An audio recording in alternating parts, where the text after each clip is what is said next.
I'm a 22-year-old woman, and this incident occurred in the summer before my sophomore year in college. My goal was to find an affordable residence near campus, but the appealing apartments I found were above my budget. Recognizing the need for a roommate, I posted an ad on Craigslist, detailing my situation and hoping for a response. To my surprise, within an hour, I received a message from an older woman in her 70s.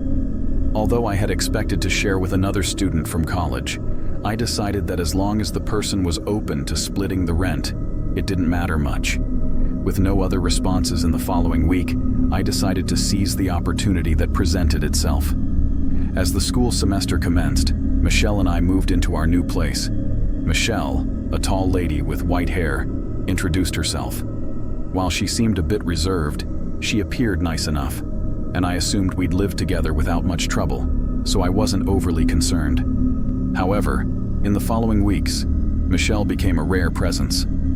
We exchanged casual conversation in the kitchen occasionally, but she mostly confined to her bedroom. During late-night TV sessions in the living room, I would hear unsettling high-pitched giggling coming from her room. Initially, I assumed she was on the phone, but the peculiar part was that I never heard her engage in any conversation, just the eerie giggling. As time passed, the situation took a strange turn. Michelle started coming out from her room solely to watch me.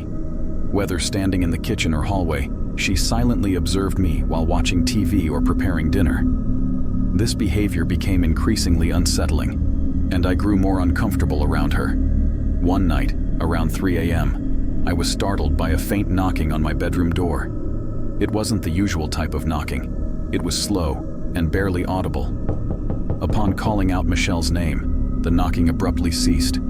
I was convinced it was her, especially since I heard the same giggling, followed by her hasty retreat to her room.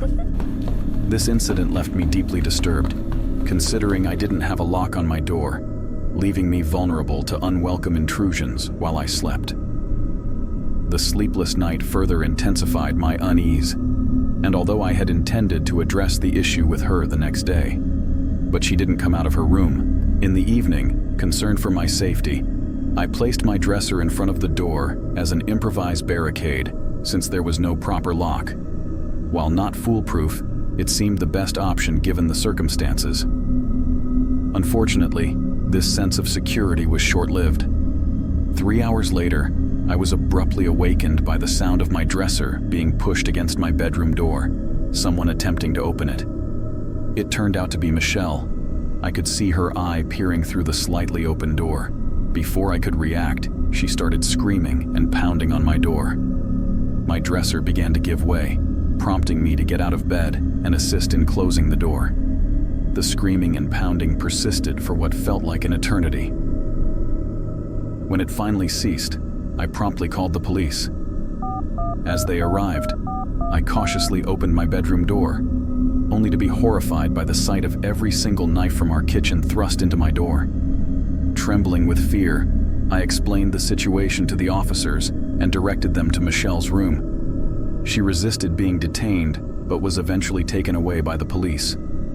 The following month, I relocated to a different apartment, this time with fellow students from my university.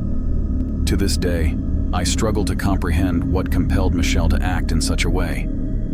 My best guess is that she had a severe, untreated condition for which she wasn't taking medication. Then again, who knows? Perhaps she harbored genuine intentions to harm me in my sleep. Thanks to my precautions, I never had to find out. I'm in a tough situation right now, and honestly, I'm not sure what to do. Let me start from the beginning. 5 years ago, our neighbor Michael, or Mike, as we call him, told us about his 15-year-old daughter who went missing. He reported it to the police, and it was all over the news. My wife and I felt really sorry for them, and always offered our help. As the years went by without any news about their daughter, we thought they had come to terms with the situation, assuming the worst. We never had the courage to ask if they found any information or if they found a body. Sometimes, Mike and his wife Anna would invite us for a barbecue during the warmer months. We noticed they both changed a lot since their daughter disappeared. Anna became quieter, and Mike seemed more awkward and nervous, which is understandable. Fast forward to just last week, Mike asked to borrow a shovel when I was taking out the garbage. Without questioning why, I quickly got him my best shovel. He thanked me, mentioned some backyard work, and promised to return it by tomorrow, before disappearing into his backyard. I went inside, and as I stood by one of my upstairs windows with a clear view of Mike's backyard, I noticed he was digging a really big hole in the ground. He seemed to be having some difficulty. After all, he's 58. Thinking I could help, I grabbed my second shovel and went into his backyard. I called his name, and he looked up, dropped his shovel, and rushed over, insisting that he had it under control. I said, "What's wrong? It's not a big deal." His strange reaction surprised me. He told me he wouldn't allow me to use the shovel in his backyard and pointed to the gate, as if shooing away a dog. Confused by his behavior, I left without saying anything else. Later, I went upstairs to observe him through the window. He continued digging the hole for at least another half hour. When he finally seemed done, he looked around, checking neighboring houses to ensure no one was watching. Before I could hide, he spotted me at my window. All I could do at that point was casually walk away. Something suspicious was going on, and I wanted to figure out what. I kept an eye on his backyard, but he had stopped digging. I thought he might be aware that I was watching and would wait for darkness. My hunch was correct. At 2:30 in the morning, I heard the distinct sound of a shovel hitting the dirt outside. Since it was pitch black outside and I couldn't see anything from my window, I quietly sneaked outside and peered over the fence into his backyard. I could clearly see him digging. When he went back inside his house, I seized the chance to sneak into his backyard and inspect the hole. The moonlight revealed a small part of a black garbage bag sticking out from the dirt at the bottom. I hesitated, looking back and forth between his back door and the hole, deciding whether to uncover what was in the bag. After repeating this internal debate 3 more times, I decided to rush back to my backyard. It was a good decision, because he came back seconds later, not to resume digging, but to vanish to the other side of his house without returning. I returned to my house and quietly slipped back into bed, careful not to disturb my wife. The next day, the first thing I did was glance out my window. I saw that the hole in Mike's backyard was completely filled in, and his car was now parked on the street instead of the driveway. I have no idea what transpired during the rest of that night, but it disturbs me to think that the contents of that hole might have been his daughter's body. It's possible he dug up the hole to retrieve whatever he had buried there and moved it elsewhere to dispose of it. This is all speculation, and you can call me crazy if you want. I haven't shared this with anyone, not even my wife, and frankly, I'm at a loss about what to do. Mike's never returned my shovel, and I won't ask him for it. Moreover, he has been avoiding me, and something unsettling occurred yesterday. By chance, I looked out my window across to Mike's house and caught him standing at one of his windows, peering into mine. As soon as he saw me, he hastily closed his blinds, and this was in broad daylight. I'm genuinely terrified and unsure of how to handle the situation. When I turned 30, I saved enough money to buy my first house. It wasn't anything special, and honestly, it was in a neighborhood that wasn't known for being the best. Still, I was proud of the achievement. In the first 2 weeks of moving in, I got to meet all my neighbors, which was a new experience for me. I spent most of my life in different apartments, so this neighborly interaction was surprising. Even though the neighborhood had a bit of a bad reputation, everyone seemed genuinely nice. A couple of them even invited me to dinner, something I wasn't used to. Not all neighbors were friendly though. 2 houses down, there was a man around 60 years old. After moving in, I noticed a strange pattern. Every other night, he'd knock on my door at odd hours, asking for different things. The first time, he wanted spare toilet paper, and another time, he needed help with water because his supply was cut off. These requests were a bit strange, but I understood. My patience ran out when he started asking for money.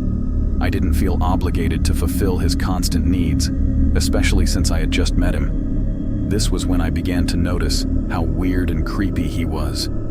He always had a loud breathing sound, like he was out of breath, and after almost every sentence, he let out a strangely soft laugh. I don't usually get creeped out easily, even though his actions gave me chills. I wanted to be a good neighbor, so I ignored the weirdness. Over time, I started responding less to his knocks, hoping he'd get the hint. Strangely, my lack of response didn't stop him, and he kept showing up uninvited. I also noticed that his knocking had a strange pattern. A few weeks later, there was another knock. Initially, I thought of ignoring it, but when I looked through the peephole, I saw something different about him. He looked kind of upset, and despite my reservations, I decided to open the door. I expected another odd request, but what he asked was unexpected. It was around midnight, a weird time to start baking, but he wanted me to show him how to use a new oven. Despite my doubts, I agreed, thinking it wouldn't take long. I told him I'd be over in a moment after putting on some shoes. He thanked me and walked back to his house. A few minutes later, I went to his place, entered through a gate, and went into his backyard. It was dark, and I couldn't see well, but there was no oven. The man was also nowhere to be found, even though his back door was wide open. Cautiously, I called for him and heard a muffled response from down some basement to my left. I hesitated to go down because it was pitch dark. I asked him to turn on a light, but he said the power was out. That's when I felt something was off. I decided to leave, and as soon as I said that, I heard footsteps sprinting up the stairs. My fight or flight instinct kicked in, and I ran back to my house, locking the door securely behind me. I peeked through the curtains, looking around, but the weird man was nowhere to be seen. I was scared and thought about calling the police, though I wasn't sure what would I tell them. For the next few days, I mostly stayed inside my house, only going out for work. During that time, the man didn't show up, and there were no late-night knocks on my door. Exactly 2 weeks after the strange incident, I shared my unsettling experience with a neighbor across the street. To my surprise, they seemed confused. According to them, nobody had lived in the house I described for 2 years.